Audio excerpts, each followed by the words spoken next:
Hello, and welcome to another episode of County Perspective.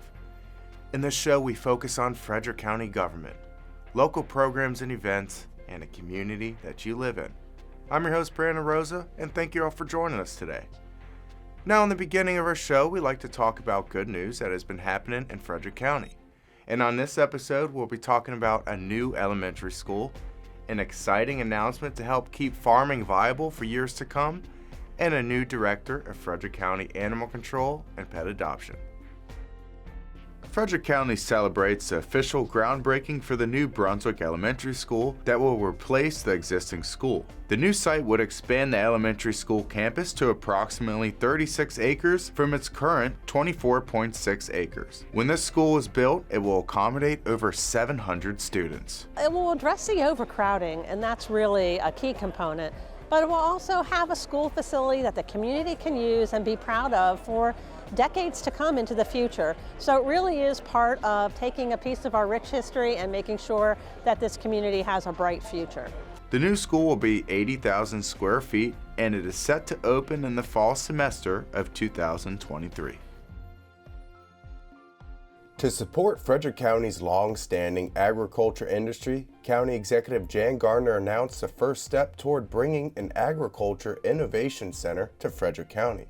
A team of experts, including those with national experience and those with local knowledge, have been contracted to conduct a feasibility study in order to determine the demand for a center, which could allow farmers to create value-added products without investing in costly equipment. Based on their findings, the experts will recommend possible locations and a detailed business plan. The study will include outreach to farmers to help determine what kinds of opportunities the center could include. There will be 3 phases to the feasibility study, beginning with a consumer survey and a series of industry-focused groups within Frederick County's agriculture community. The second phase will be to analyze the findings and create a broad business plan.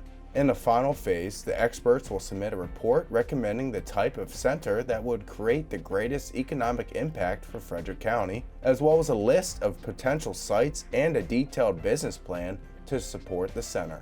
Questions about the Value-Added Food Processing Center project can be directed to Katie Stevens, Associate Director of Agriculture Business Development in the Frederick County Office of Economic Development, by calling 301-600-3037 or emailing kstevens1@frederickcountymd.gov.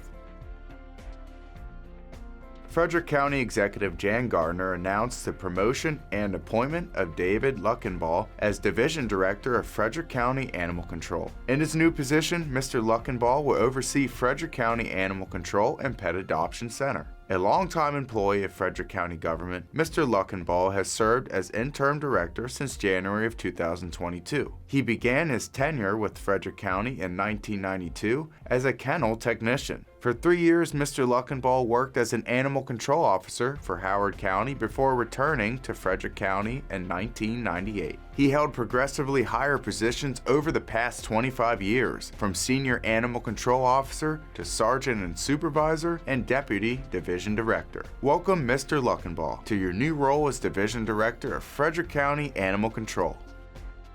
Millions of Americans are reporting fraud and scam incidents on a yearly basis, and that number is on the rise. The Frederick County Sheriff's Office is seeing a high number of scam cases right here in our county. Now, I was able to speak with Lieutenant Andy Crone with the Sheriff's Office and a local store manager who both have experienced scam incidents. Watch this video to find out more. One day you hear your phone ringing, you check to see who's calling, but you don't recognize the number, but you pick up anyway.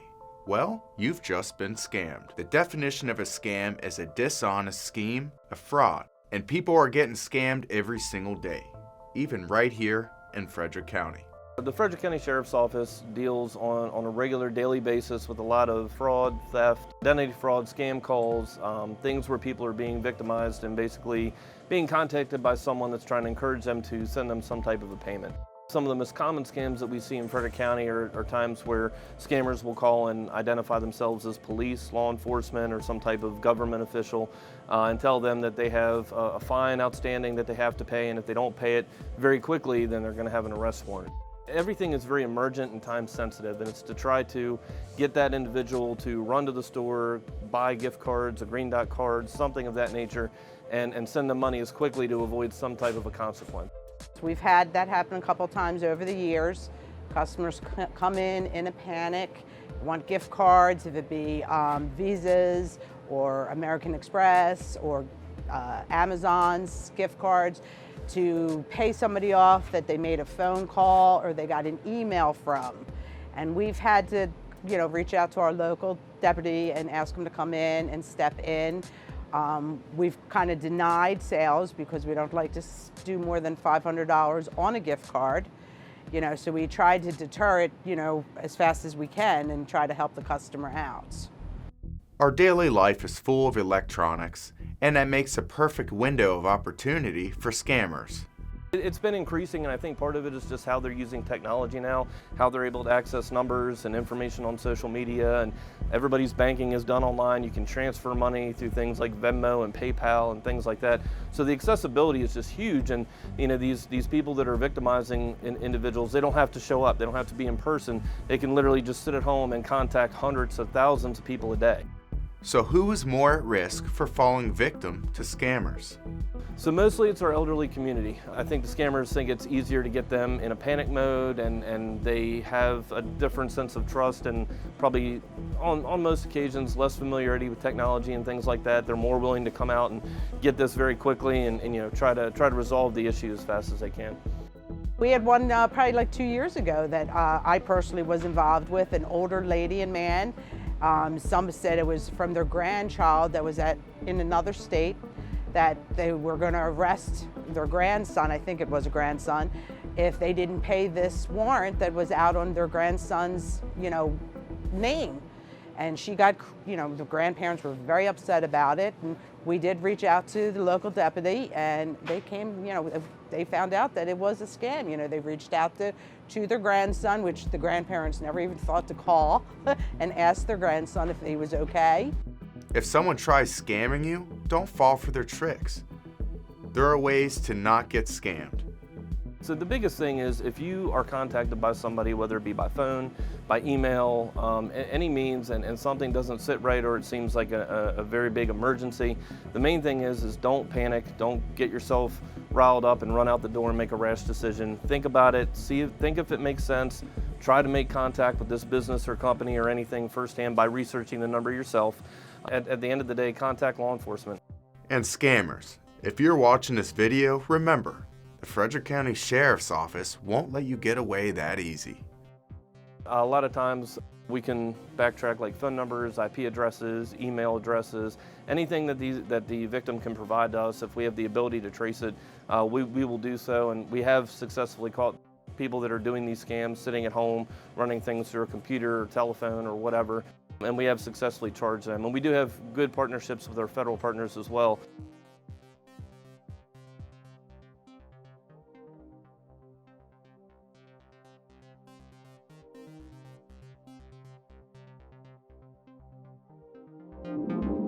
Alright, don't change the channel because we have more coming up on County Perspective.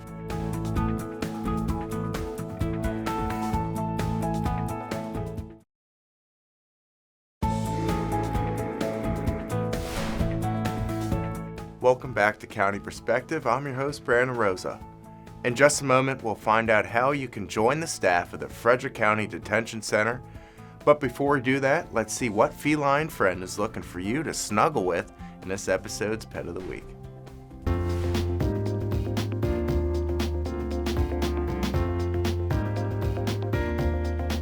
Amethyst is a recent addition looking to stand out on the canine adoption floor. This 2 to 3 year old pit bull mix is known for her friendly demeanor and adorable appearance. Amethyst arrived as a stray on May 2nd, and while we are still getting to know her, we quickly learn that she loves to cuddle. She is quick to lean in for pets and crawl into your lap. She even likes to jump up for hugs. She hasn't shown much interest in toys yet, but she loves a tasty treat and takes them gently. This easygoing girl would be a great fit for any family. To learn more about Amethyst and our adoption process, call Frederick County Animal Control and Pet Adoption Center at 301-600-1546. The Frederick County Detention Center is currently looking for recruits to join their team in an exciting career opportunity. Let's see how much fun it is to work as a correctional officer in Frederick County.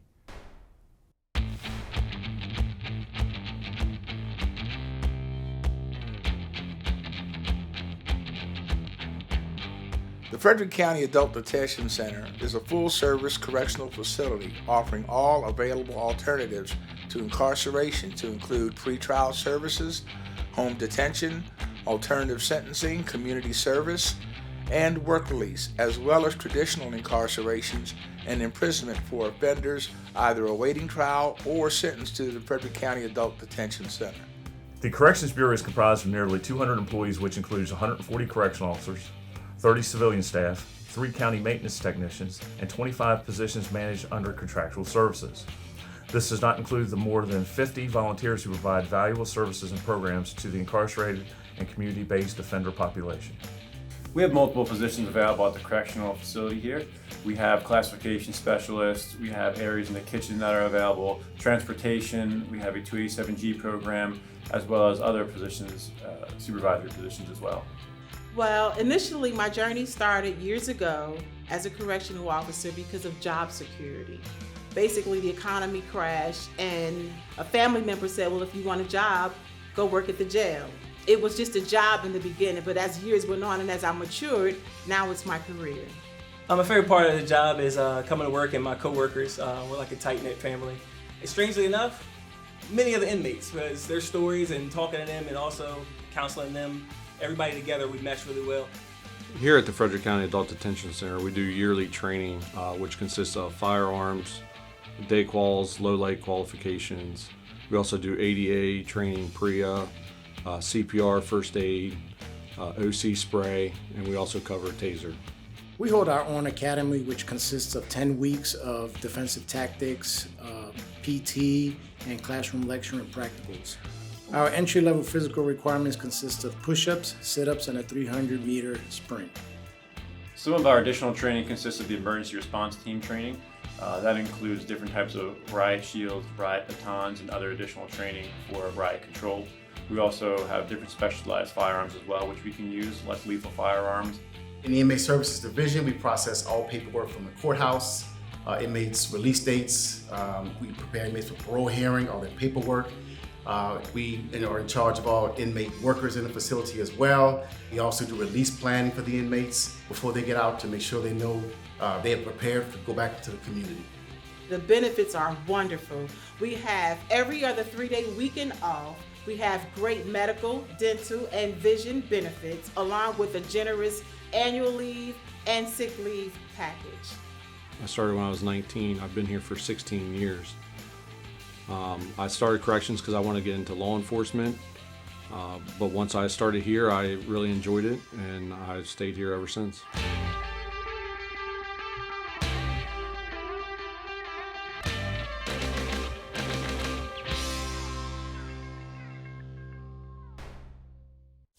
Frederick County government divisions and departments are hosting a variety of events to keep you and your family active. Let's see what's on the calendar for the next couple of weeks.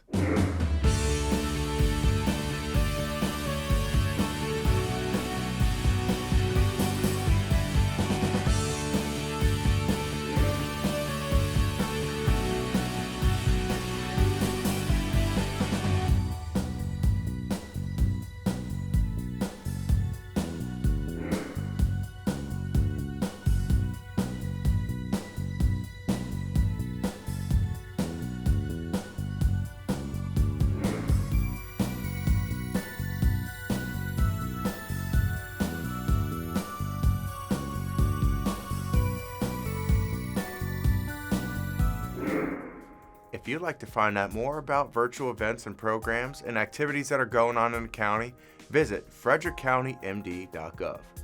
Before we have to say goodbye, I want to tell you all a few things going on in the county that you all should know about. Are you looking for a way to enhance your job skills? Do you need help creating resumes that put you at the top of an employer's list? Well, all this and more can be found on Frederick County's Workforce Services website, frederickworks.com/events. Workforce Services has an event almost every day tailored to help you find your next career. There is a job club, resume review, interview practice, bus driver training, and so much more. The Frederick County Board of Elections is still looking for election judges to help in the 2022 gubernatorial elections. More than 200 judges are still needed. Judges are paid $175 per day plus $50 for mandatory training. Chief judges will receive $225 per day and $75 for training. To apply to be an election judge, visit frederickcountymd.gov/3227, or you can call 301-600-4141 to have a printed application sent to you. Don't forget, the last day to register to vote is June 28th. Well, everyone, that's the end of County Perspective. Before the show is over, don't forget to follow Frederick County on social media in order to keep up to date on important news and events. We'll see you next time for a fresh look from a county perspective.